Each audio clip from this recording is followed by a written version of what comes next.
my name is Carolyn Yarina, and this is another Tuesday Tidbit presented by Roy Group Advisors. Today, I'm talking about being a woman CEO and women founder of an organization. So we all know that there are some differences of approach for raising funding as a woman CEO. Raising investment, you can see from the statistics, is harder for women. It's harder for minorities, and even more so within intersectionality of both, someone is both a woman and a minority. But today I want to talk about some of the areas to think about. There are techniques to combat bias in terms of raising capital in that approach, talk about some of the great communities that are there and how things are improving for women. So one thing to think about is, to ask the audience here is, do you think that women and men get asked different questions as an entrepreneur? And there's actually been studies on this. So where they've analyzed a famous group of different entrepreneurs, where Harvard Business Review did a study. And the answer is yes. Male and female entrepreneurs get asked different questions by VCs, and it does affect how much funding they get. So in particular, what they found through this analysis is that women get asked questions that are typically risk-framed questions, where men get asked opportunity-framed questions. And it's great to know as a female entrepreneur that there is a difference and to understand, because then there are techniques that can be used to combat that and really change the outcomes, whether it's a pitch competition or an actual pitch for investment, which is even more important as a startup founder. And so what this is so if you're asked as an entrepreneur of a question of something like a risk frame question, be like, how do you consider regulatory? That seems really hard. That seems like it's going to slow down your business. You can answer it in an opportunity framed answer to answer, well, regulatory actually creates a great opportunity for a business because it creates a mode of protection where we enter the market first. We can maintain that first mover advantage to expand even faster, because other companies that come behind us will be slowed down through this regulatory process, and they won't have the same know-how, connections, and expertise as we will to be able to grow our business. Versus an opportunity framed question is more around something like, well, have you considered entering this additional market? Have you considered entering this additional, that your technology, your medical device can not only be used for this particular surgery, it could be used for this surgery as well.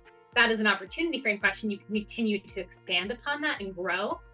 And the reason why this is important is because when you answer the question, you start to cement in people's mind of, is this company a big opportunity or is this company a big risk? And you want your investors to be thinking about the opportunity for growth as an organization. And it's important to keep this in mind because there are areas as an organization where it trickles out in many different ways.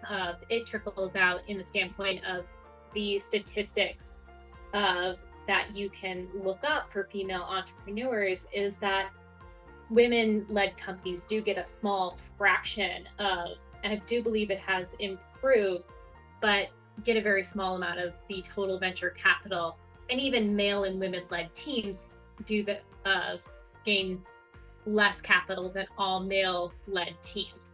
And this is counterproductive and counterintuitive to the actual results as well, because we know that diverse companies, diverse teams have better returns. And so you have a lot of funds that consider gender with their investment criteria. And if they invest more in women, are actually outperforming funds that don't. And you see this even in regards to similarly impact-focused funds that outperform the return of funds that don't consider the impact of the technology. And I've experienced this as a CEO, a female CEO myself, in different interactions where you live within that bias and figure out techniques of how to present yourself in order to gain the credibility and growth within the organization. And it's unfortunate, but it is something that is improving. There are a lot of great communities for women entrepreneurs. There's organizations like Springboard, CEO, there are opportunities to be able to share your business and grow your community at a broader scale that are a great springboard for mentorship and support to grow and move the company forward. So I would encourage all of you to be hopeful and also to be intentional and knowledgeable about those biases that do exist, because I know as a woman myself, that doesn't mean that I'm not biased in some of my interactions. It's important to recognize those biases that exist so that we can counteract them, we can grow to create better companies, better businesses, and a better community as we establish ourselves. So with that, that is another Tuesday Tidbit presented by Regroup Advisors, and I look forward to speaking with you soon. If you've enjoyed this episode of Business Plain and Simple Tuesday Tidbits by Regroup Advisors and don't want to miss future topics, well, like and follow us wherever you get your podcast. Interested in learning how Regroup Advisors can help your company?